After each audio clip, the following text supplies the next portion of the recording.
Hey, this is Matthew Justice, second fucking gear crew, and you're listening and you're watching Turnbuckle Tavern.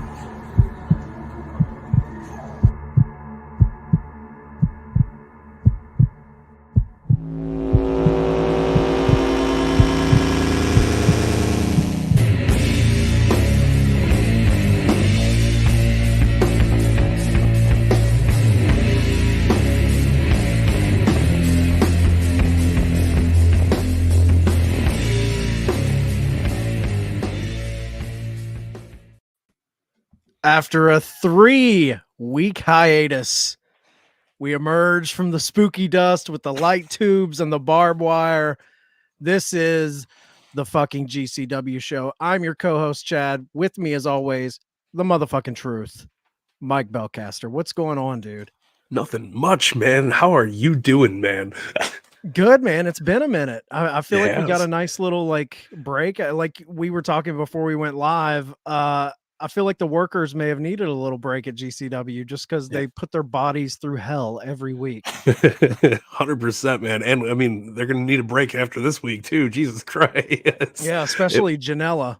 Yeah, man. What a show it was. I just had such a good time watching. I missed having GCW on every weekend, man. It was weird. It was weird to have a break here. Yeah, man. And they're back in one of our favorite venues, the Ukrainian Culture Center in Los Angeles. I think one of the more stunning venues they're in. Yeah.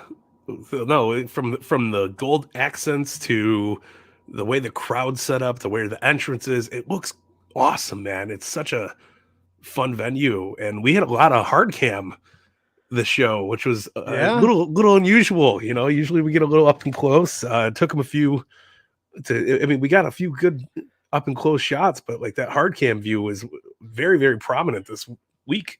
Yeah, there was little camera things that I'm noticing that they're kind of improving upon, they're trying to lock shit down a little more, which is nice. This venue reminded me, I saw a tweet today of someone talking about how AEW needs to play the venue in Blackpool, England, and how cool that would be. And when I think of that venue, I forget the specific venue. I think that's where they had the initial NXT UK tournament when they launched that brand.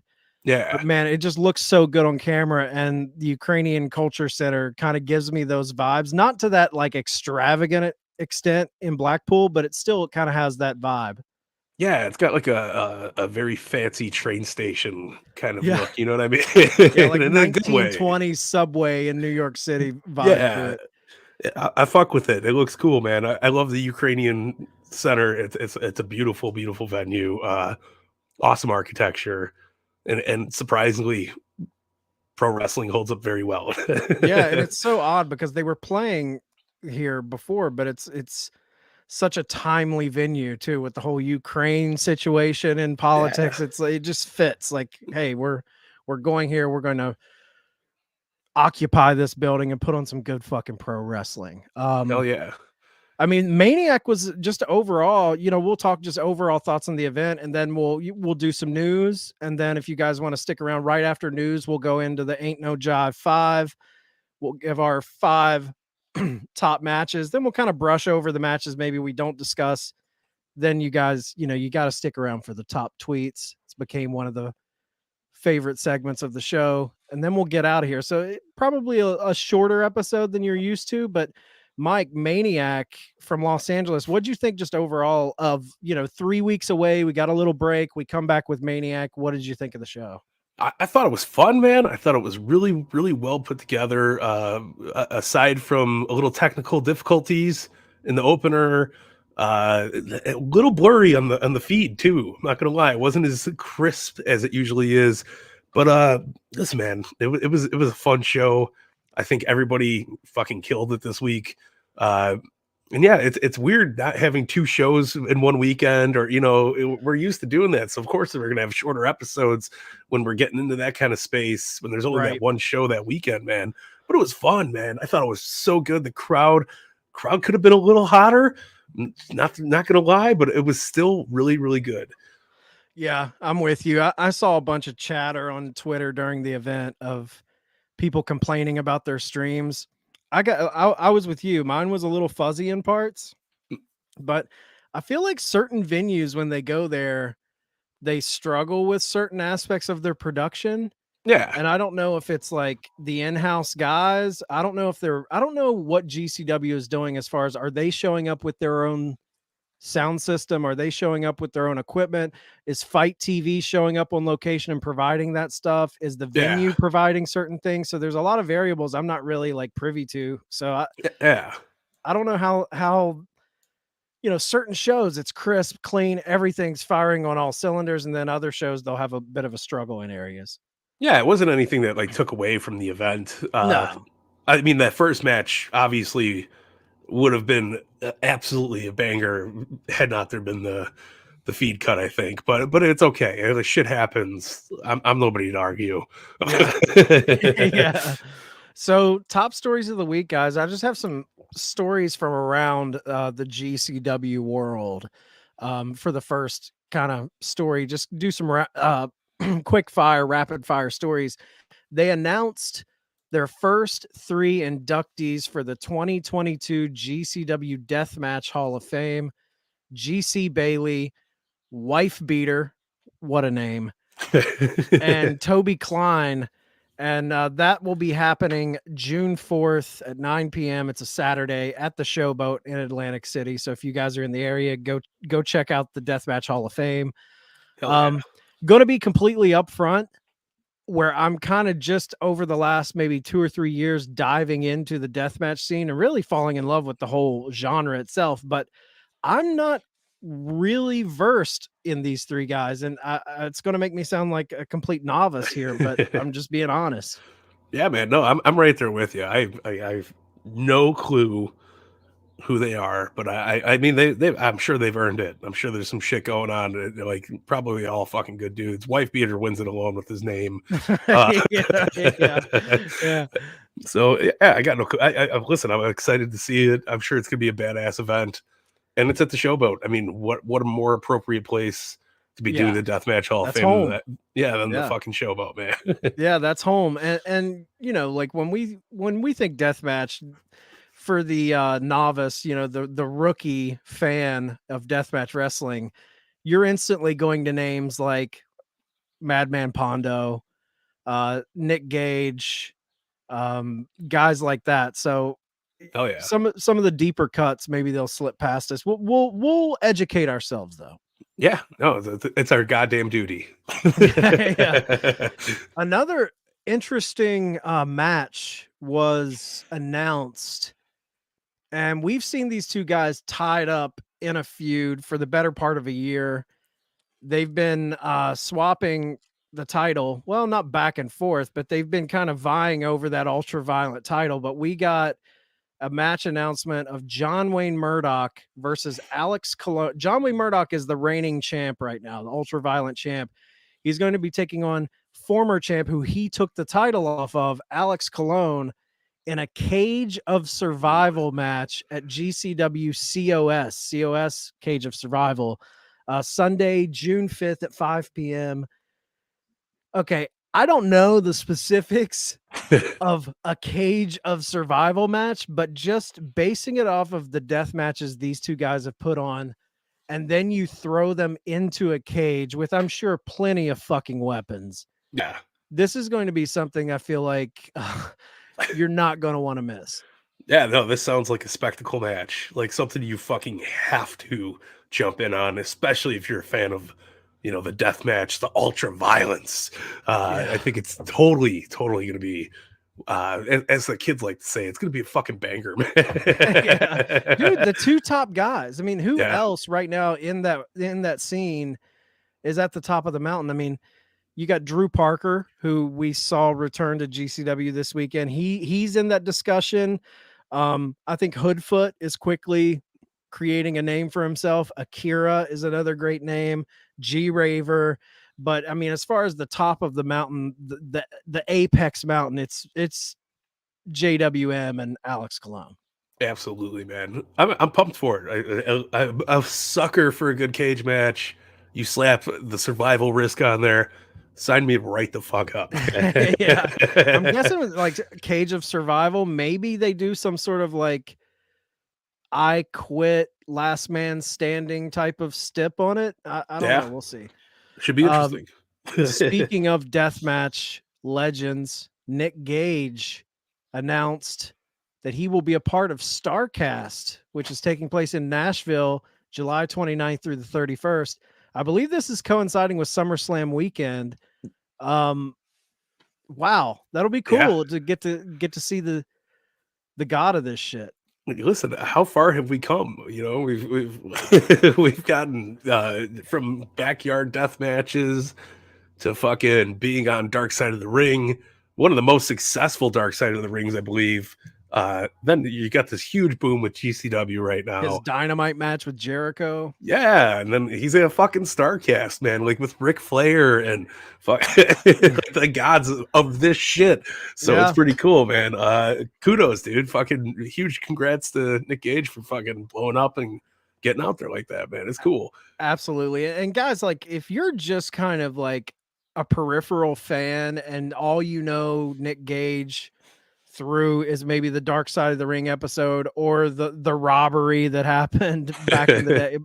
Like some people I feel like have this misconceived notion that the guy's just kind of a blood and guts guy who doesn't really respect the business, but I've listened to him on multiple interviews. He had a great interview with Sam Roberts. He had a great interview on Busted Open Radio. This dude loves and respects the business, like the storytelling of it all. He tries to put together stuff that's not just rock'em sock'em robots. Like there's stories in his death matches, I feel like. Yeah, no, I listen. Every time we've seen him in the ring, it's been more than entertaining. It's been more than fucking, you know, more than you could expect out of something that's labeled deathmatch wrestling. I love Nick Gage's shit. His feud with Cardona was amazing. You know, it's just good to see him fucking out there and just killing it, man. I mean, dude, that we talk about it. The Cardona match really kind of brought in this new era of GCW. You've got the old school guys who have been there from the jump. And we talk about Joey Janela in the spring break, how that was kind of like the second phase of GCW. But that third phase, the Nick Gage Cardona thing, really kind of put more eyes on the company than ever before. Yeah, I could not agree more. And it was like lightning in a bottle, and it hit at the perfect timing, man. And there was so much hype built around it. And then, you know, we had, like you said, him fighting Jericho on Dynamite. It was wild, man. It was really wild to see the Spooky Dust make its debut for AEW. Yeah. So another piece of news, we have Jon Moxley has been announced to return to GCW. You Wouldn't Understand on June 18th, live from New York City. They haven't announced an opponent. I don't even know, you know, maybe it's just an appearance. Yeah. But who do you think, if he were to have an opponent right now, who do you think they would throw in that slot, Mike? Man, that is a very, very huge question. I wouldn't mind seeing Blake Christensen. I was going to say the Blake same Christian thing. get up there. Yeah, I think it would be a great time for it, man. Really, really great time for it. I think dude is killing it, and he's calling out everybody. It would be awesome to see him go against Mox, and just even if he loses, it would be awesome fucking match, man. Yeah, and I think like at this point of him getting that title shot against Mox, like if they would give it to him, I think he probably would lose, but it's going to elevate his stock so much. There's also that Johnny Gargano. Joey Janela, man. Yeah. Yeah. Janela would be a great fucking thing, man. Give that dude his flowers. Get that strap on the brother. He's definitely earning it out there. I feel like an idiot right now, but has Janela ever held the GCW World Title? I don't think so. I'm not 100% sure, and he's been there for too long for me to be like, no, never. Not in our time doing the fucking GCW show have we seen Janela with he's the strap. primed for it though, man. Oh yeah.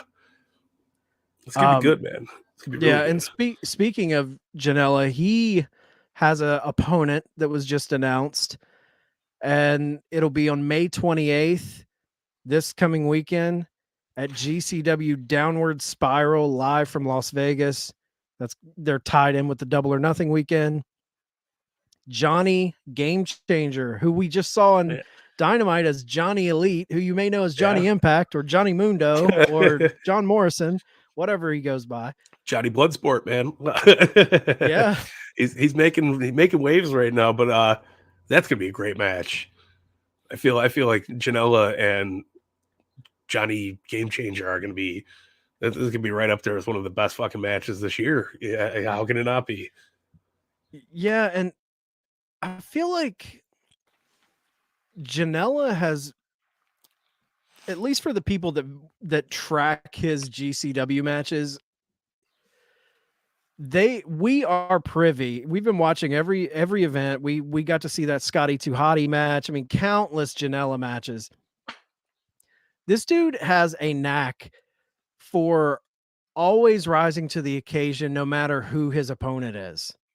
Yeah, always. Like, he's always putting, and he has such a variety of X-Pac and all of these different dudes, but he's always putting on fun matches. Hell yeah, and it's good stuff, man. See, Janela is in the lineage. He held it when it was JCW before it was GCW. Thank you, Sir Boney Khan, J-Bone. Thanks, J-Bone. So it was back when it was Jersey Championship Wrestling. I think he came into it from Jersey Championship Wrestling, and that's kind of where he was one of the forefathers of modern day Game Changer. But so he hasn't been a champion since the brand split, which is essentially like someone saying, "Oh, I was the ECW champion back when it was Eastern Championship Wrestling and not Extreme." Yeah. So I kind of don't count the JCW title run. I want to see a GCW title run for Janela. Hell yeah, he hasn't had that strap. You know, right. I'm here for it. I want to see it happen. I think Janela's in prime time right now to make that a thing. And last bit of news, several of the events that have taken place at this venue, we've seen Starboy Charlie caught up in a little bit of an angle with Jacob Fatu.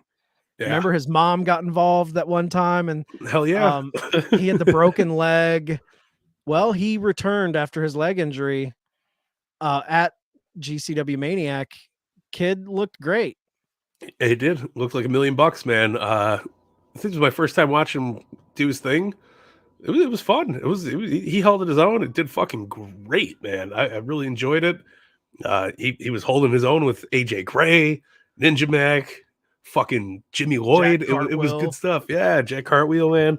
So that was a fun match. I know we'll get to that in a few, but god damn, Ninja Mack was back, baby. Oh, I know. I was so pumped to see, Ninja Mack had his little time in Noah. And we'll get into a little bit of that here in a minute, but yeah, that scramble was a lot of fun. But big news coming out of the weekend. I feel like it's the big story. It's the most memed story. It's the most gift story. It's Joey Janela sets his foot on fire, does the super kick. We gotta show people because absolutely, so we can talk about it and they know what we're talking about specifically. So here is the spot where Janela lights his shoe on fire for a super kick, and then it doesn't want to go out. Joey Janela! Flaming super kick! That shit ain't going out, kid! Get him some fucking water! Referee, come on! This is bad. That shoe is on fire. Everything's on fire. Janela being burned. Shit ain't going out, kid. Yeah. Help him, ref. Dude. Now, what it looked like to me, it looked like his kick pad. Like he threw his kick pad off. Yeah. And if he wouldn't have had that kick pad on, he might have got really fucked up. Yeah, no, I think it soaked through the whole thing too, because that shit was like after he threw the kick pad, it was still lit up. And, like I think it relit once he threw the kick pad off. It was like, God damn. It was a fucking crazy spot, man. And it's one of those spots that I feel like I think Matt Jackson of the Young Bucks had played with the idea. He said maybe one day we'll set our foot on fire and do a super kick part, and then Janela does it. Yeah, it was crazy.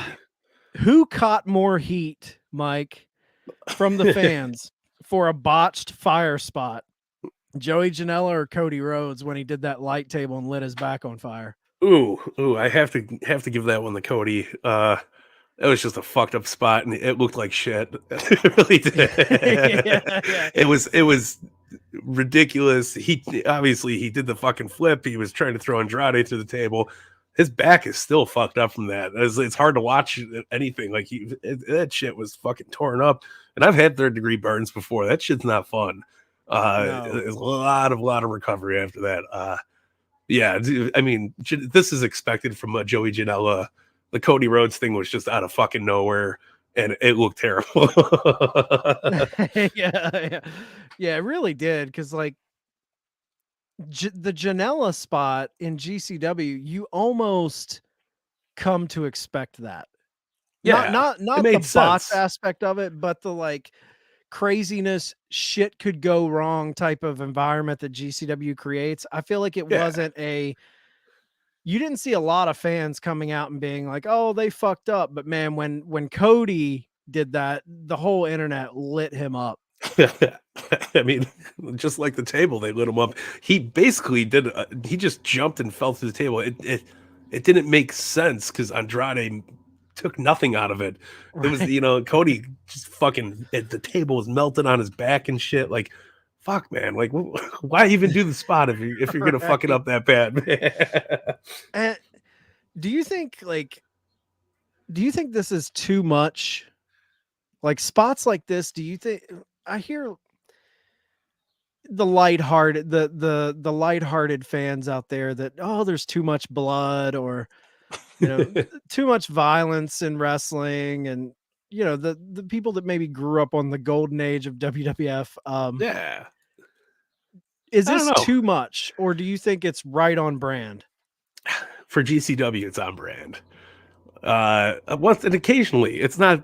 We've seen the Dudleys do it. We've seen it used by Mick Foley. We've seen it used by Edge. It's Kane. Not like Kane and fucking. They had an Inferno match on Raw, so it's not like ridiculously out of the ballpark. Stupid. I mean, I think there's the Wizard Chris Jericho just threw a fireball. That goes all the way back to Jerry Lawler in Memphis throwing fireballs. So absolutely. So I think there's a time and a place for it when done proper. Don't have brandy lighting tables on fire for nobody, because that's you're gonna get burned. I mean, it's very red. We are red. We are very, very red on this show. Man, I think it's on brand. And when you're talking about the big boys, the big companies, when they pull out crazy shit and everyone throws a fit about it, if they blade, or if there's like a Darby Allin, Jeff Hardy type of high spot, or they bring out fire and everyone's up in arms. I'm like, these guys get paid. They're not being forced to do this. No. At a certain point, they have to take. It's not our responsibility to ensure their safety. They are making these decisions. They're trained professionals. Anything can happen in any sport, like bad things. And if these guys want to, that's why we buy the ticket, the risk taking. Dude, you clothesline me over the top rope, I'm probably going to break my neck. There's an art to falling out of a ring. And that would hurt me. Just that alone lets you know that they're pros, that they're trained to do this. And I'm never going to tell someone like, you shouldn't do that. Dude, if you want to do it, I'll pay my money to watch you try it. Yeah, 100%. Same thing. Like, I mean, throwing somebody through a flaming table is nowhere different than fucking Darby Allin jumping off a 30-foot ladder onto Jeff Hardy, who's on the floor through 12 chairs. Like that looks more dangerous than fucking a quick table spot Right. all day long. Right. And I guess the one thing you could say about like a Joey Janela or, you know, a guy on the indies doing it, Yeah. you're not getting that 6-figure payday. But No. we don't know what they make. I mean, these guys work so much on the indies. Maybe they're making big money. We don't really know, but there's not the amount of medical personnel that, you know, a WWE would have. Yeah. But at the same time, it's that fine line because, yeah, you're risking more for less. But at the same time, taking those risks are what give you a name and what get you out there and breed that cult following for you to elevate. So I'm not going to tell a young, hungry guy who's willing to put his body on the line not to do certain things because that could be the thing that builds the aura around you, you know? Yeah. No, listen, that's essentially how you get your payday. You know, you're known as that guy. People you put asses in seats being that guy. Yep. Just because it takes a while for them to throw a towel on your foot when it's on fire doesn't make it any different than doing it in big leagues. You know, it's man. Yeah, dude. It looked great, but the fucking ring's on fire. It looked very, very cool. And imagine the panic that sets in when Janela's banging his foot off of the mat and he realizes, oh fuck, this isn't going out. And dude, they lace those boots up tight. Yeah. So, you know, it's support, you know, ankle support. You're not going to break a fucking ankle. They lace those things up. So getting a boot off, you know, removing your kick pad, unlacing the boot to where you can pull your foot out, your shit's getting burned. Yeah. You're getting burned. No, absolutely. Like there's no stuntman work on it. It's not like they're layering up with fucking whatever jelly they use to, you know, make your fucking body not burn. Right. He's just out there doing his shit and, maybe a little less on the lighter fluid next time. It'll be a little bit more beneficial, you know? Yeah. Yeah. I'm sure we'll touch on that match a little more when we get to the Ain't No Jive 5. But next story, I thought this was a huge story that kind of went under the radar. And this is a big story for GCW specifically.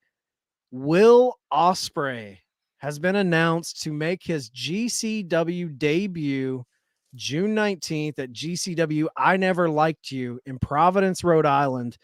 And he's going up against Young Gun, one of our favorites, Nick Wayne. Yeah. And I'm wanting to say Janela. I read an interview with Janela where he talked about Nick Wayne got screwed out of Hammerstein where he was underage. They wouldn't let him wrestle. So Joey asked him, like, he was apologizing for him and being like, what do you want? And I'll try to make it happen. Who do you want to wrestle? And I think Nick Wayne told him Will Ospreay, and Janela made it happen because I'm guessing June 19th, Providence, Rhode Island. I bet Will Ospreay's in the States for that Forbidden Door event that's around that time. I would not doubt it. But I mean, Ospreay's been making his rounds around just the States in general. He was working Warrior Wrestling up here a couple times. I mean, he's all over the place right now. What a fucking match this is going to be. Dude. Like, words can't even describe how crazy this is going to be. This is going to be one of those matches. I feel like on Monday morning, Twitter is going to be lit up with GIFs, and there's going to be a lot of fanfare over this match. And this is one of those coming of age parties because I know Nick Wayne, when he turns 18, I believe he goes to AEW is what I've read. Yeah. So it's fun watching this kid right now. You know, at this past weekend, the event we're talking about, Maniac, he put on a banger with Bandido. Yeah. So it's like, and he's young, so he's kind of taking losses and he's kind of gaining his wings. But dude, this kid, it's like he's getting every dream match he wants before he finally goes to the big show. Yeah. I know there's some stipulations. He's got to turn 18. He's got to finish school out before they start throwing him up on TV and shit like that. But I mean, he's already an amazing worker. I can't wait to see what he is in 10 years. You know, he's going to be up there with some of the greatest of greats, man. He's a fun fucking watch. And this is good stuff, man. The Bandido match was amazing. Just imagine what Will Ospreay is going to be like. Oh, crazy. Yeah, he's going to elevate the kid, and this isn't just like some young hot up and comer. The thing I love about Nick Wayne is he has that pedigree. I believe he's third generation. Yeah, I know his dad, Buddy Wayne, and then Moondog, I believe, was his grandfather, maybe. But it's wild. It's going to be good. Yeah. Fourth story, I just wanted to kind of talk about. I'm missing the vignettes and video packages. Yeah, I feel like there's been a few shows without they typically every show there for a while they would release some of these video packages on their social media, and then they would play them on the live event, and it would really tie you into the story. And we got a little bit of that with the Jeff Jarrett Effy stuff a couple events ago. But man, you need a camera guy every event capturing those locker room promos. Because remember the Ratty Daddy promo when he came out of that first death match and he was covered in blood, and he gave that like right after the match promo. That shit right there is stuff that GCW was doing that no other company is doing, that really, you want to talk about bringing a realness to wrestling. That type of shit pulled me in. I love the match quality, but those little tiny minute long, 30-second long, just those brief little videos they would put out make you so invested in the athletes, make you so invested in the company and the matches. I want more of that. I'm missing that. Yeah. No, I can't agree with you anymore, man. I think those are a very, very huge piece of the puzzle for GCW. I fucking love them. They make you care so much more. They sell the product that much better. I think the last ones we had was the Jarrett Effy Mox talking about who's going to come after me and take my fucking title. That was a great, But like those things are like when you have a mediocre show and you have good packages like that, it changes it makes it turn up a volume notch. That's what brings it to a fucking 10. It really sells the matches, it sells the talent, it sells the stories. It's a very key component to not just GCW but pro wrestling in general, I think, man. And like that shit, we're missing it. We guys get on your shit, man. Yeah, every event they need to put out at least a couple of them with the featured talent that they want us to follow. Because I mean, remember the Atticus Koger one leading up into Hammerstein, where he gave that scathing promo about, you're not using us, we built this company, and now you're just bringing in the Cardonas and the Jeff Jarretts. It was so true to life. And the thing that I think makes them so important to GCW, one, they're done very, very well when they do them, they're done very, very well. But the reason they're so important to this company is we don't have that week-to-week TV. So that gives you just a little bit of like, okay, let me know who this guy is. Yeah. Give me an idea of why I should hate him, why I should love him. And they were killing it for a while. And not to say, they're not killing it, but I miss those vignettes and video packages, man, because they're so great when they do them. Yeah. And I'm sure they'll be back soon. I mean, they took a 3-week hiatus. Maybe the guy just wasn't around this week to fucking do them. Who knows what the deal is, but yeah, man, it is, like I said, it's a missing component to the GCW overall picture, man, the grand scheme of it all. Yeah. So I welcome them back when they get back. It's something fucking awesome that they do. Definitely, man. And last little thing I wanted to touch on was just the young GCW talent venturing out into other companies. We have Jack Cartwheel, who just spent some time at GLEAT in Japan. That's GLEAT in Japan. We had Ninja Mack spending some time in Noah, and I believe he actually signed an exclusive deal for them outside of America. Like he can still work GCW, but he is exclusive to them outside of the States. Yeah, that's huge. That's huge. And then Absolutely huge. Huge. Then we get Nick Wayne, obviously, with the looming AEW contract. Do you think GCW runs the risk of being the new ECW in terms of becoming a poaching ground for bigger promotions? And if they are kind of becoming that, is that such a bad thing? That's a tough one. I mean, there's some guys that are going to be in the GCW grouping that aren't going to be able to get these kind of contracts, and these are the guys that are going to build the company and make shit happen. But I think it's a good thing overall for business. It's something that's missing. It's been missing at least for the last couple of years. We haven't had, besides indies, we haven't had a company to kind of breed talent for the future. And like as you said, you know, we're seeing Nick Wayne, we're seeing Ninja Mack, Jack Cartwheel, everybody kind of growing out of their shells here. I think it's good for business. I think it's great for the talent.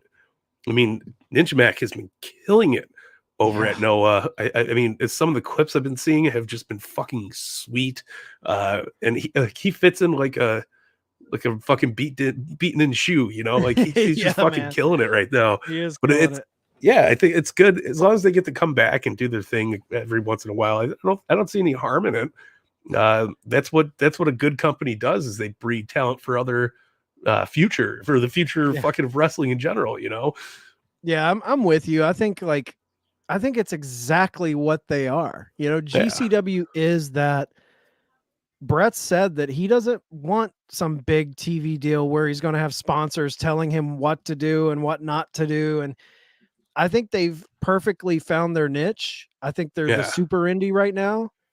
And I think the beauty of seeing guys like Nick Wayne or Ninja Mack or Jack Cartwheel kind of branch out is when they do take the next step up and possibly have to leave GCW. You know, it always happens. Yeah. That opens a door up for a guy working the indies that isn't on that GCW level yet. And it's this feeder system. Like the young guys from the lower indies step up to GCW to fill that void. In my opinion, we're kind of seeing that with Atticus Kogar leaving GCW, and we're seeing Charles Mason kind of step up into that bad guy role. I love it. It's kind of like it's this natural cycle of life in pro wrestling. Yeah, it's the circle of life, you know. It's how it should be. But like as you said, I mean, Charles Mason coming in, it's good for business. It's seeing other people get the spotlight that deserve it, that we might not even have any fucking clue about yet. Yeah, you know, like that's how we found out about Ninja Mack and Nick Wayne and all this stuff. Like other people moving on, doing other things. Tony Deppen, Mike Bailey. You know, Mike Bailey's an Impact. But he's also killing it over at GCW. It's good to have that mixed opportunity. That way you get people that love Mike Bailey from Impact. They're going to tune in to GCW. Yeah. Same thing with if you see Nick Wayne on AEW, just because he's going to be on AEW does not mean he's not going to be in GCW. I mean, look at Mox, look at, you know, everybody that they bring back and forth. It's a fair playing field, man. It just brings more attention to the product. And I'm fucking here for it, man. I am too, man. I think it's good for everyone. I think it just lifts everyone up. But yeah, that's all the news I had. So I think it's time we do our 5. The Ain't No Jive 5.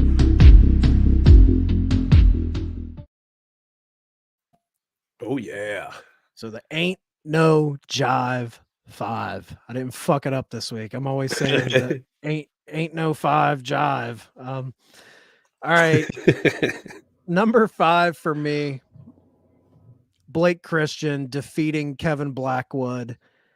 We've been high on Blake Christian for a while now, pretty much from the start of the show, but quickly coming up my ladder of my guys is Kevin Blackwood. Oh my goodness, what a showing! Dude, so good. Yeah, it was a fucking. Besides the technical difficulties on the stream, man, This could have been like a number 2 for me. Yeah. But I think we lost a lot of good fucking spots in between that, because that was a long disruption for the program. It wasn't like a 30-second, 1 minute. That was about 4 or 5 minutes. It really kind of sucked the air out of the room. You know what I mean? Oh yeah, yeah. No, absolutely. My number 5 is exactly the same, and it should have been up there higher. I think it would have been up there higher if we had seen the whole match. Same, man. Because Blake Christian's always in like our top matches, but yeah, Kevin Blackwood, he's got that man. Fucking just Buffalo, Daniel Garcia, Blade, Butcher, fucking mean edge. He's out in LA now. I think he's transplanted out there. Dude's killing it. I see him always tweeting about FTR and how much he loves that style of wrestling. You can see it in the way he works. Yeah. I think they're pushing this guy because he's now consistently showing up on their shows. Yeah. He's someone to look out for. I remember when he was doing AEW dark matches and I was like, he was tagging up with Daniel Garcia and I'm like, this kid's good. The technical difficulties on the show did kind of suck, but it's a great match between two dudes like this when at the end you get that handshake of honor, like you just push me to my limits. Yeah, no, and it was a beautiful match, awesome ending. I loved it. Yeah, man, Blackwood is fucking phenomenal, and he brings that legitimacy to anything he does. I like guys that take their shit serious. Same thing with Christian. I think they both fucking really, really just nail the fuck out of what they go out there to do. Oh, yeah. Yeah, absolutely. And my number 4 is the GCW Extreme Title Scramble match. Yes. How could you not like this match? I mean, we had Ninja Mack, Jimmy Lloyd, Jack Cartwheel, the Champ, AJ Gray. We had, who am I missing? Starboy Charlie. Just a phenomenal, fun match. Like Ninja Mack hits this sunset flip off of a ladder that was insane. Wild, man. Fucking wild. The precision there, like to hit that move, like on a big dude too. Such a good spot. Yeah. And who stood out to you the most in this match, Mike? Man, I have someone in mind, but I wanted to see if anybody stuck out to you. It was a lot of crazy shit going back and forth. I really, really dug Jack Cartwheel. Dude, same. Same. Like killed it, man. He's always like doing these fun spots and high spot, popping the crowd, getting into it.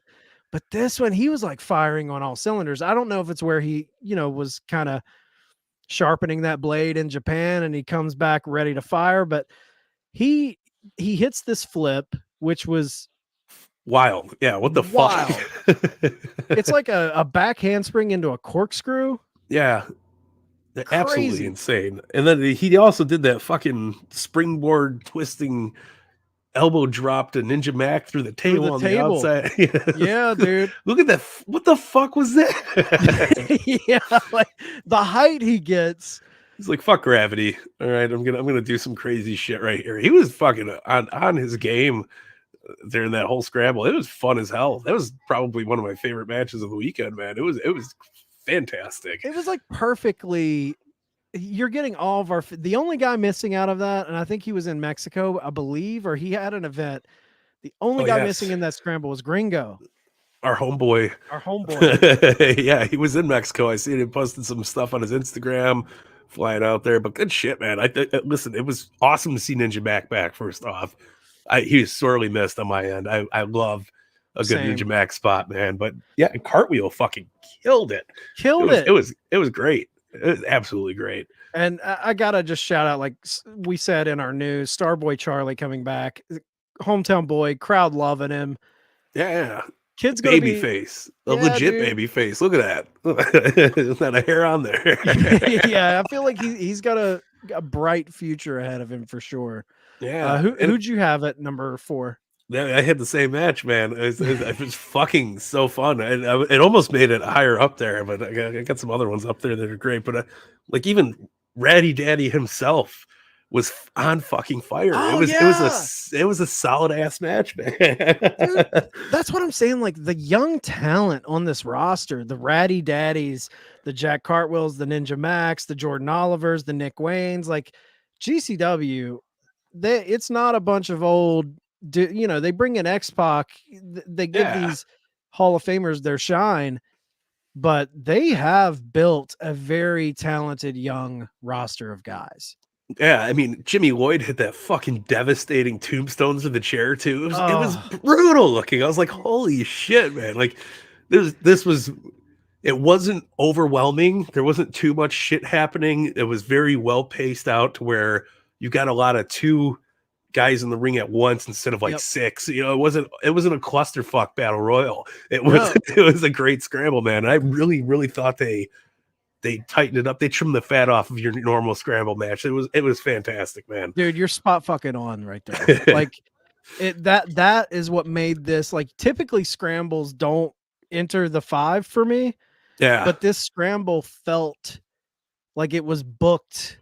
Like even though we had those crazy things we come to love about scrambles, the story told was like, it was paced very well. I loved it. Yeah. No, same here, man. It was fucking sweet. Number 3, we've already talked about it, but we got to go back to the Drew Parker, Joey Janela. I'm a big Drew Parker fan, man. He was great, man. He's really wild. Good. Yeah. He hit a move on Janela on the tax. It was a Spanish fly on the tax. The crazy move for me was his spot off of the ladder onto the table, and I have the call here so you can hear it.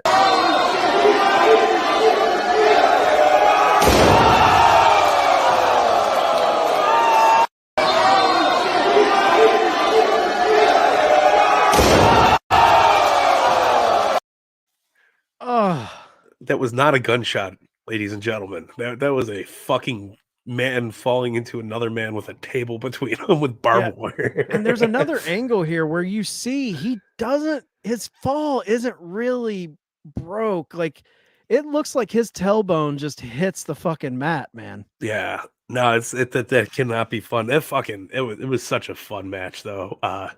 Really, really good. And I can't say anything. Drew Parker looked like a fucking $1 million. Janela looked like great. It was good. Yeah. We're going to see Drew Parker in the Tournament of Survival. So we're going to see him get real crazy. I've seen that dude in some wild matches. So it'll be interesting. I like it. I like it a lot. Who'd you have at your number 3, Mike? Oh, it was so hard. This was a really tough fucking top 5. I'm not even shitting you. Like it was really hard to put together. But number 3 for me was Biff Busick and Jordan fucking Oliver. I'm loving Biff Busick right now in GCW. Dude, that was the match that it was either that match or Blake Christian and Kevin Blackwood that got cut from the 5. Yeah. And I'm almost regretting cutting that one because I'm with you, man. Biff Busick. He's fucking killed. Obviously, we know how good Jordan Oliver is. Just good chemistry with anybody he gets in the ring with, but just Biff Busick, man, he brought this to a whole different level, and he's got that fucking tough guy, strong style, Cesaro type fucking mentality, like look, feel to him. But like you put him in a ring with a Jordan Oliver, man, he looks like a fucking $1 million. He's huge. Yeah. He throws him around really well. It was just good back and forth by both guys. I love that match so much. He's so intense. His body type and the way he looks, he almost reminds me, like if he would have a handlebar mustache, he'd remind me of one of those strong men back in like the 20s holding up the barbells and shit. Like he's such a wild dude. Like the Bloodsport match he had was incredible. Yeah. And I think the big thing here, they're giving him a lot of shine in GCW, but the thing that really I was pleasantly surprised by, they gave Jordan Oliver the victory in that match. Yeah, absolutely. I mean, obviously Oliver has been holding his own, so it doesn't not make sense. So again, very, very good booking on this show. I will give that all fucking across the board. I thought there was so much fun shit going on in this. But Yeah. yeah, man, like you can't pick two better people to be in the fucking ring together. Like it was just solid, fun, and enjoyable all the way through. Yeah. Yeah. My number 2 is Bandido defeating Nick Wayne. And the spot that blew my mind was this Nick Wayne Poison Rana off the second rope. These God, dudes, yeah. they like went at it, man. Like, Yeah. you're seeing a guy who's, I don't think Bandido's even hit his prime, but I think obviously he's a little further along than Nick Wayne. And Yeah. Nick Wayne stepped up to the challenge, man. Oh, it was a fucking hell of a match. And again, kudos, great fucking booking all the way around. I really thought this was the perfect pairing, man. And this is Nick Wayne, like you said, with the Will Ospreay thing. This is like Nick Wayne kind of doing like his best of his greatest hits album before he goes to the top of the charts, man. Like he's killing it right now. It's so good. Think about you're I think the kid just turned 17, right? He's Crazy. 17 years old. He's got an AEW contract in his back pocket that's just waiting to activate. Yeah. And while he's doing that, he's going against the likes of Bandido. He's got Will Ospreay on the horizon.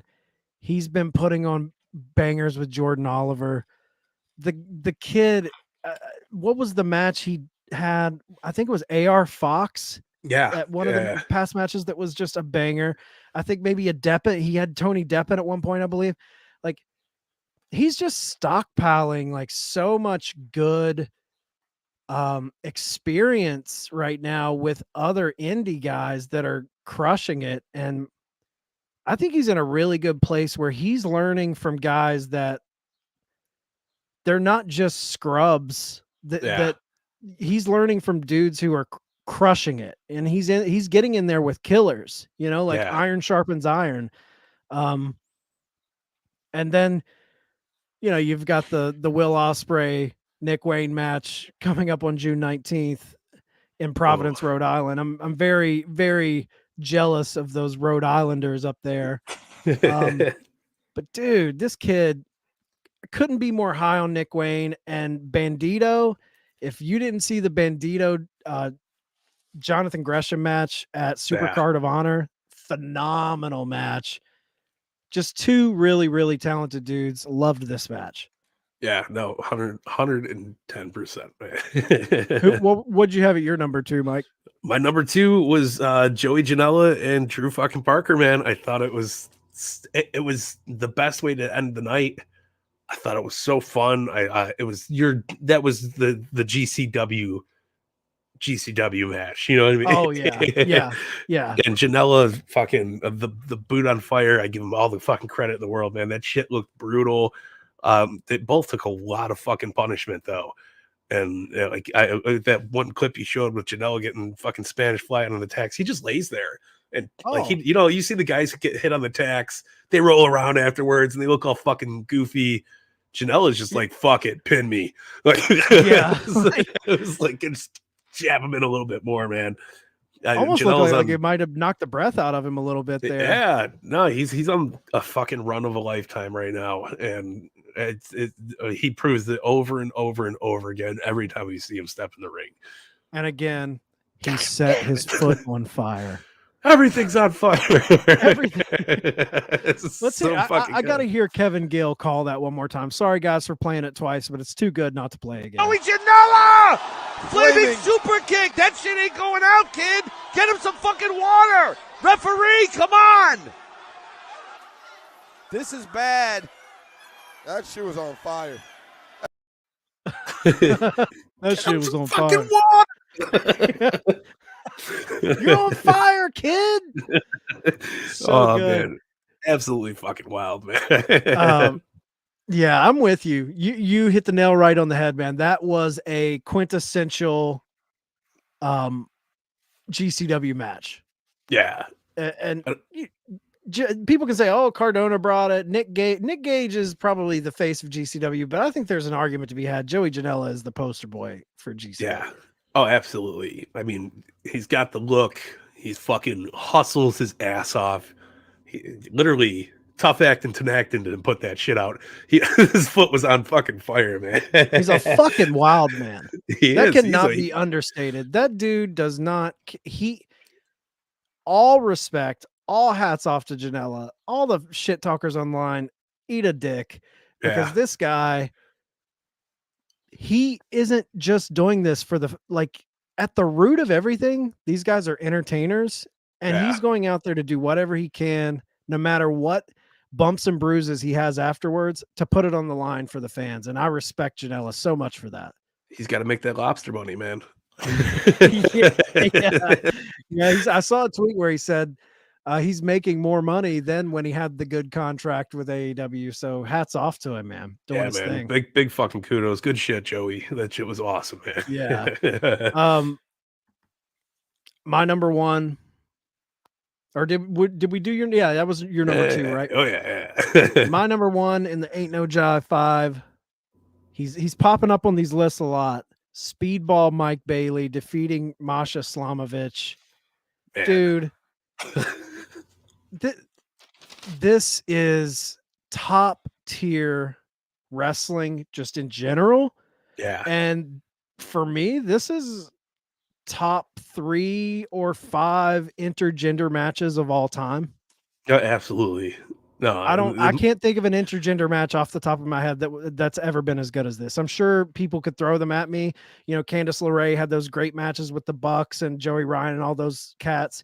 Yeah. But as far as one-on-one, man, this match killed it. Dude, Masha and Bailey's chemistry together was fucking. They were on fire the whole time. The second they both got in that ring together, it was just fucking back and forth, beating the shit out of each other. I loved Bailey does his kick combo on Masha. He's like, that's like a 14 kick combo right there. It's just Bailey's he's a unique fucking dude to watch in the ring. Like, really is. Like, he's definitely somebody that's gonna fucking go all over the place. I can see him being a champion fucking Karate everywhere. Kid, dude. Yeah, he's like a good mix of Lance Storm, fucking Karate Kid, and fuck, I can't even put anything else on it. Like, he's just so fucking, he's so well put together. He's one of those good dudes, in the ring. He's one of those dudes like Blake Christian. Yeah. And Janela, for that fact, like, no matter who you put him in the ring with, you're good. You know that match is going to be good. Like, it's going to be a certain level of good. It's not going to be bad. It's going to be entertaining. And Masha, man, she brought the heat. Yeah. Like, she threw a knee. I mean, that's as close and stiff and putting it in there as you can get. Yeah. I mean, look at the facials on fucking Bailey when he's selling that too. Oh, and like they were a really fucking well put together match, man. So the booking of this show was some of the best booking I think we've seen on GCW so far. This was the best match.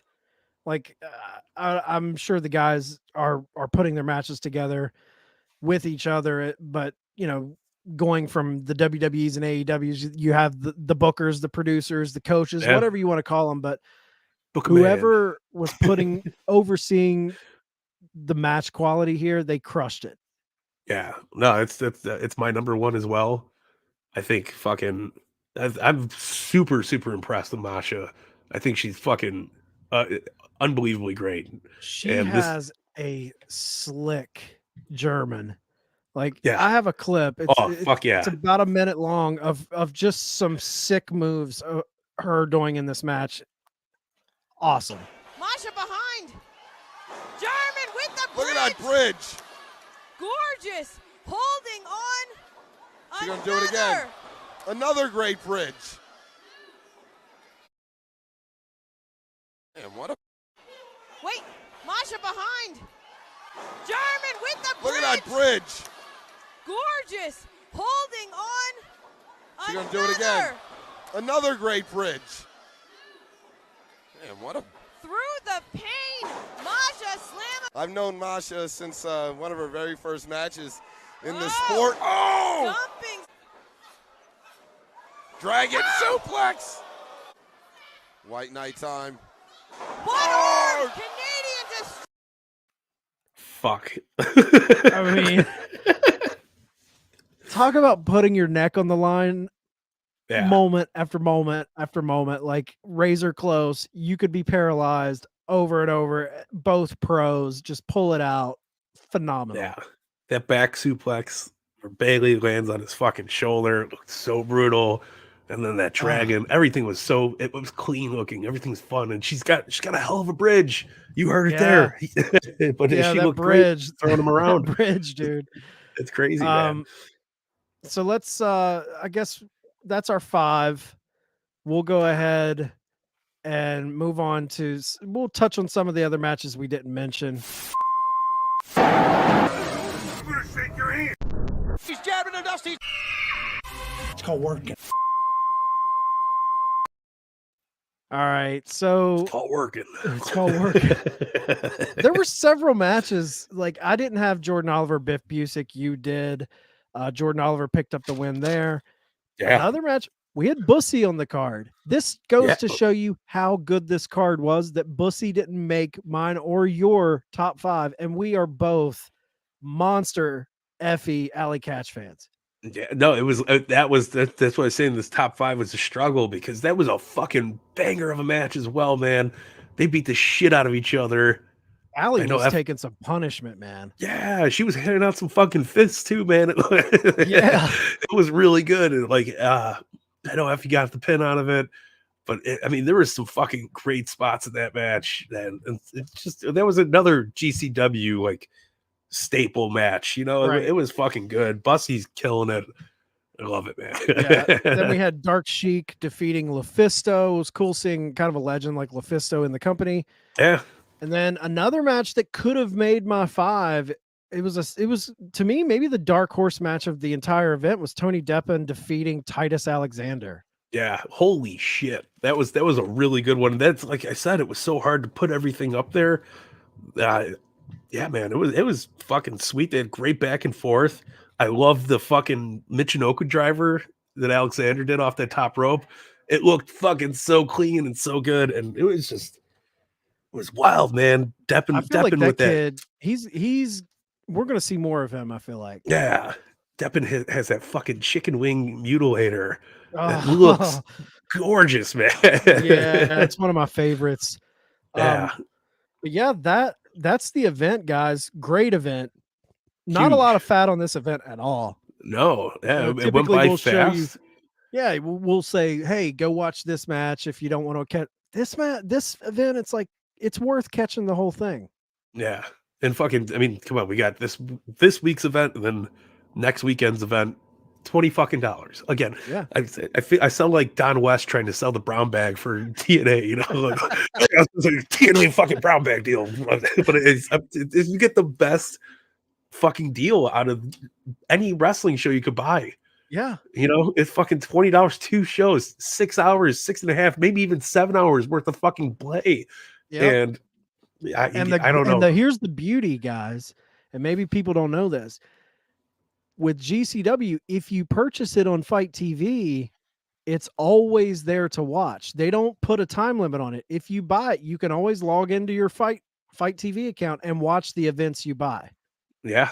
So it's not like buying an AEW pay-per-view where you or a boxing pay-per-view where you get that 24-hour window and then it's gone.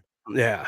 No, sometimes I don't even catch the pay-per-views until fucking, 2-3 days afterwards. Right. That's the beauty of it, because it's there forever. I'm gonna be having a blast when I'm all my downtime this week.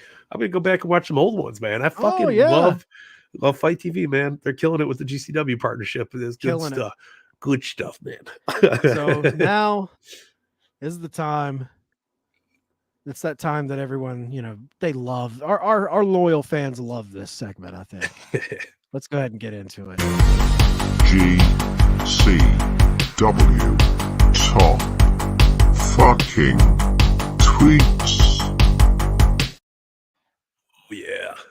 GCW top fucking tweets. First tweet, Mike. Here we go. We got the one and the only, the fucking staple of top fucking tweets, Email J, throwing up a graphic of Wardlow versus the Butcher live Wednesday night, TBS. Probably one of the best match graphics ever made. Just look at these guys. Yes, I like this. This is pro wrestling as fuck. So true, too, dude. Man, you got two big fucking dudes right there. Butcher is probably the poster fucking guy for pro wrestling. I don't. Yes. Every time he gets out there, his entrance, he's got the look, he's got the fucking moves. He looks like $1 million in the ring. We obviously know how great Wardlow's doing right now. Fucking awesome shit, man. Awesome. All right, tweet number 2 comes to us from the SAT. Ooh, yeah, brother. Couldn't be happier wrestling these two young stars at the Jordan Oliver, at Nick Wayne 21, at GCW Wrestling _ hashtag the fathers of the style of today, hashtag SAT. That was a great fucking match, man. Yeah, and those dudes, you know, they've been around. They recently kind of came back into the scene, and for them to give some love out to two young guns like Jordan Oliver and Nick Wayne, I thought that was pretty cool. Fuck yeah. All right, another guy who's quickly becoming probably our number 2 staple of top fucking tweets with Email J, Mr. AJ Gray. Oh yeah. At Rich Homie Juice, as you can find him on the Twitter. I need to be slutted out. Call this man, book this man. Yes, slut the fuck out of him. Get him out there all over the place in every way possible. Number 4, back to Mr. Emil. Our homeboy. Listen, I know I'm going to sound like a maniac. No pun intended, because that was the show, right? But I just think there should be a political party in the United States that actually does good things for the people who live there. IDK. I don't know. There's something there. He might, that might be the fucking, I'm not saying he's not a smart individual. That was a very smart statement by the Email J, man. It's a very simple thing to say, but so much wisdom in that, man. It's so 100%. Basic and simple. It sounds ridiculous, but it's so simple. It Big should brain just energy. be, come on. Yeah. Listen to Emil. He knows. He might be the guy to do it. Number 5, we got Starboy Charlie himself making his return. Hell yeah, and its debut on the fucking top tweets, man. It's good stuff. First match back from the hardest 7 months of my life. I've missed this shit so much, and I'm so glad to be back. Love y'all. SM, little heart thing with the fucking, I don't even ampersands. What is that? A 3 and a little less than and a 3. There you go. Thank you. That is fucking, I'm not in school anymore. Don't judge me. Yeah, it was good to see him come, return from injury and, get his shine. Hell yeah. 6th tweet, we got Joey Bad Boy Janela. Trying to go to bed, but it still won't go out. I already spent $36 at the vending machine on 7 bottles of water. Tried WebMD2. Any suggestions? And he just put up a picture of his foot on fire in the hotel room. So good. As I almost busted out the tough acting Tinactin. John Madden, tough acting Tinactin for the foot burner. There's nothing better from a guy who just puts his body on the line like that, and then he can totally poke fun at it. Yeah, he's got not just a good wrestling mannerism, but fucking good sense of humor on top of it. Yeah. All right, number 7, back to Emo, man. He's got like 4 on this week's. That's how he rolls. Taz, name dropping Ticonderoga as the premier brand of number 2 pencil is the best wrestling commentary I've heard in years. He ain't wrong, man. Ticonderoga. Thank you for the help on that one. I don't know why. I remember I had a teacher in elementary school that would always say, "Okay, students, break out your Ticonderogas," and I'm like, "Okay, dude, it's a pencil. Settle down." All Chicago, all they called them was number twos. Bust out your number twos. Yeah, Let's do your yeah. fucking test, man. It was all right. All right. Yeah. All right. Tweet number 8 from Charles Mason. I will hold your head high and parade it around my city as the rest of you lays on the pavement for the world to forget. 618 GCW. And he posts the screen graphic of Charles Mason versus Nate Webb. I'm pumped. Yeah, that's a tweet to me. Like we talk about, he's filling that Atticus Cogar void in GCW. That tweet right there just kind of backs that up for me. And he's got some good presence. Like every word in the tweet has capitalization. He's got something to prove. He's making this statement, and Charles Mason is going to be. I have a good feeling he's going to be one of my favorite parts of GCW. If he already isn't already creeping up there, man. I love a good vicious heel. Yeah, like I like the chicken shit heels. There's great heels all across the board, but I love a like truly vicious heel, and I like how he's kind of playing that Patrick Bateman vibe to him. Love it. Next tweet we got Allie Katch. Security guard of the venue came up to me to say, "I've lost weight. Thanks. I'm depressed." Talk about a good sense of humor. She looks fucking phenomenal. Always has, but you could see she posted on her Instagram all the time. I'm sure Tom's got some Patreon exclusive pictures going down. But she put in the work, man. And fucking kudos to her. She fucking looks like $1 million, and she's delivering in the fucking ring, man. Always liked Allie Katch. Always thought she looked great. And I love the sense of humor, because like that's so true. Somebody says they mean it as a compliment, but it's like an undersided fucking dig in a way. Oh, like, yeah. Oh, so you're saying I was a fat ass before, right? Tweet number 10, we got Kevin Blackwood. Ooh, yeah. It's okay that people don't like some of the things you like. You don't have to argue the merits of those things and try to convince them they're wrong. Opinions are subjective, and no one's going to change their mind because of some snarky know-it-all tweet. Let it go. It's wise word of advice from this man right here. And fucking, he ain't wrong, man. Let it go. Don't be throwing your fucking. You can spew all the bullshit you want, but it's your choice to listen to it, man. You ain't got to do that shit. Let it go. There's a line of dialogue from a Terrence Malick film called Badlands from the 1970s, and the line of dialogue is "takes all kinds." That's so true. Takes all kinds to make the world go round. People can like whatever they like. Let them do what they do, man. Absolutely, man. As our good fellow Sneed would say, grow up, man. Grow up, bro. All right, second tweet from AJ Gray popping up on the show. I just rolled a blunt for the first time in 7 years. If that's true, that's impressive. Yeah, but I get it, because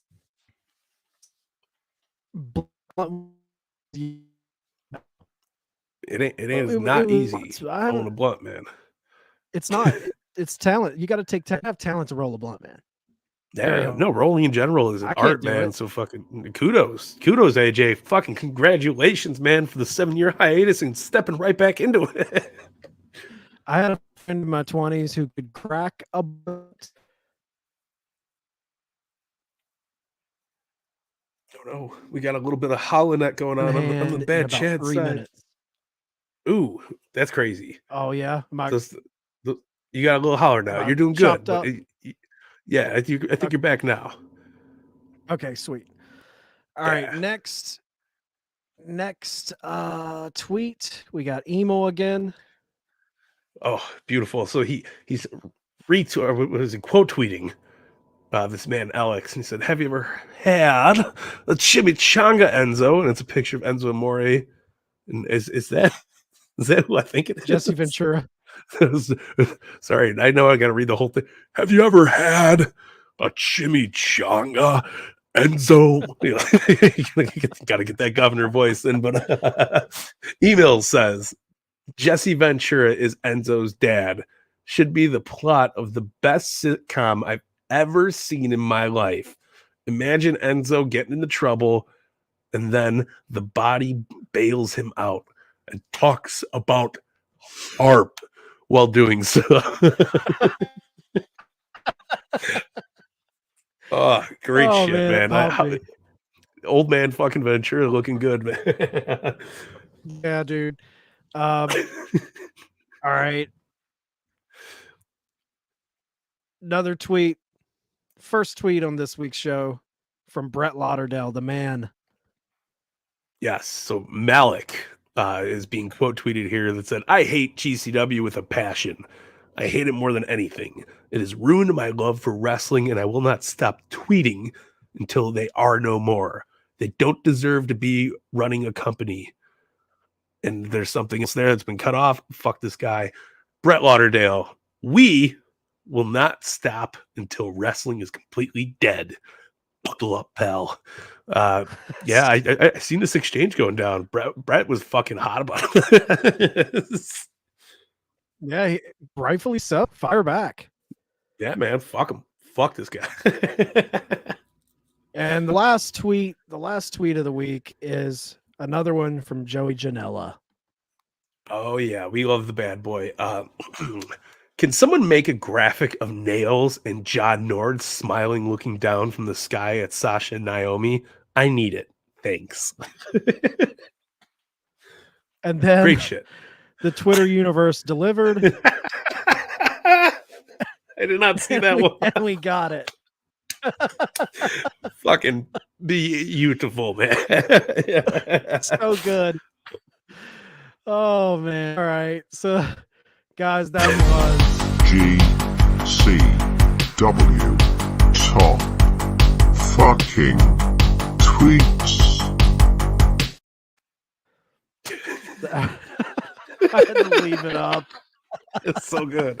It's so good. Okay. All right. So real quick, we got two little segments to bang out real fast, and we're gonna discuss. We talked to all the matches, but out of all of those matches, what was our best bout?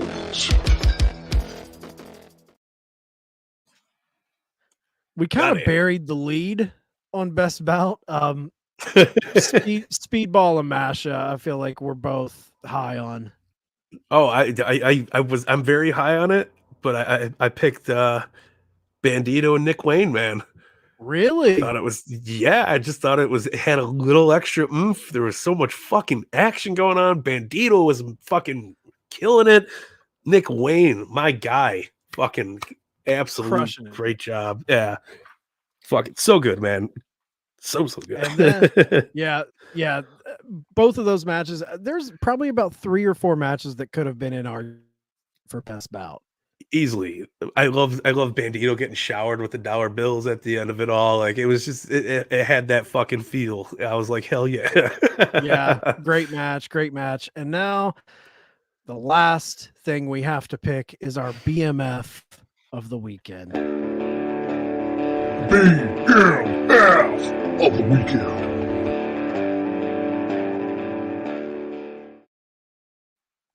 Oof. There's a lot of dudes who could be the BMF of the weekend. If you light your foot on fire, that's a pretty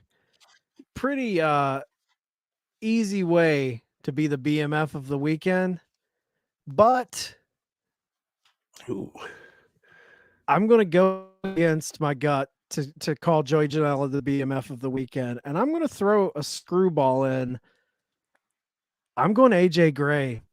I think the dude is defending this Extreme Championship title. His attitude that he brings in the ring, he has that real quality to me that like an Eddie Kingston has.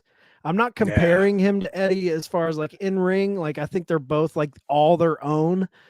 But when it comes to just like, I believe this fucking dude. I believe he would whoop my fucking ass in an alley if I said a cross word to him.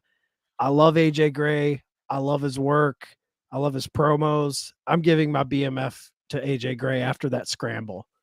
Very, very fucking well deserved. I can't argue with it. And again, I'm gonna kind of go with the screw ball here, because obviously we could have picked Joey Janela.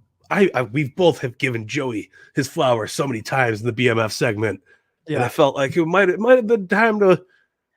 We'll throw him out there as the honorable mention, right? You fucking light your foot on fire. You're doing some crazy shit.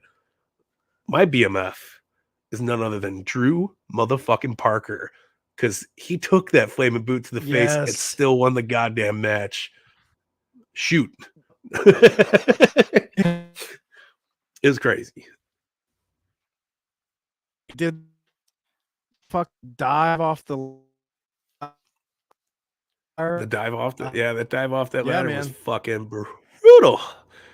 It was wild, man. It was a great fucking match. Yeah. But God, that's all we have. Before we get out of here, Mike, I want to give a couple of heads up to the show coming up. Yeah. Downward Spiral, and you'll be you might attend. Oh, hold on. The holler not kicking back in. You went all Mr. Roboto on me for a minute. But go ahead. What was that last part? I was trying to say.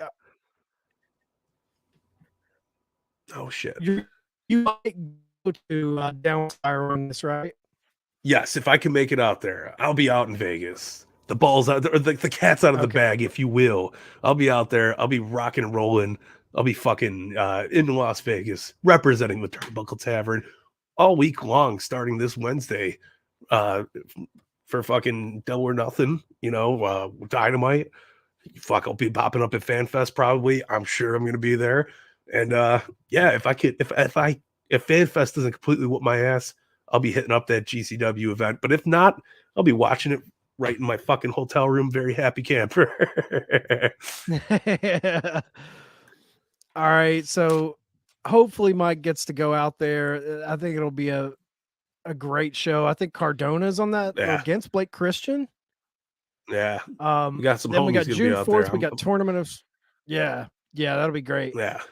June 4th, Tournament of Survival in Atlantic City. Then we get the Cage of Survival on the 5th.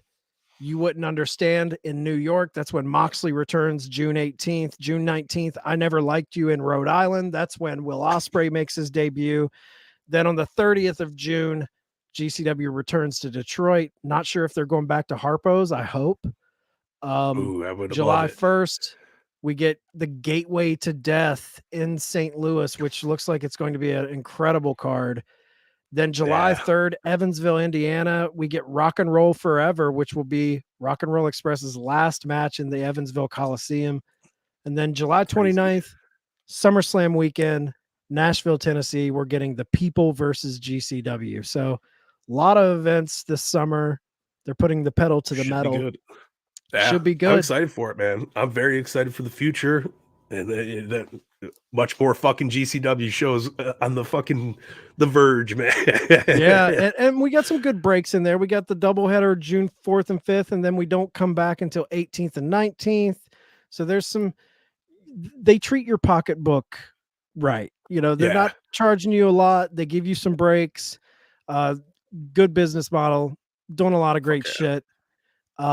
Mike, give us a little heads up for Vegas Fig Night. All our listeners, get some shilling in here at the end. For sure. And I don't want to overshill. We're going to make this nice and quick, but I am going out in Vegas. I'll be there. Like I said, I get there Wednesday. I'm 4th row for fucking Dynamite. You guys want to come up, say hi. I'll have some stickers on me. I'll be out there shilling and thrilling like I'm always doing. And I'll be floating around Vegas the entire week. I don't leave until Monday. So I'll be at Double or Nothing. I'll be popping up at FanFest. Who knows what the fuck I'll be doing? Listen, I'm a crazy guy. I like to get my shit in. I like to be all over the place. So hopefully I'll be covering some fucking toys. Hopefully maybe I can pop up and, get some interviews with some people. Who knows? It's going to be a good time though. Make sure you are checking out everything, man. Be very cognitive of the fucking tavern socials. Yes. And Keep it even locked. right here on our own on our Facebook, on our YouTube, on our Twitch, on our Twitter. We'll be all over the place. I'll be fucking sharing shit the whole time.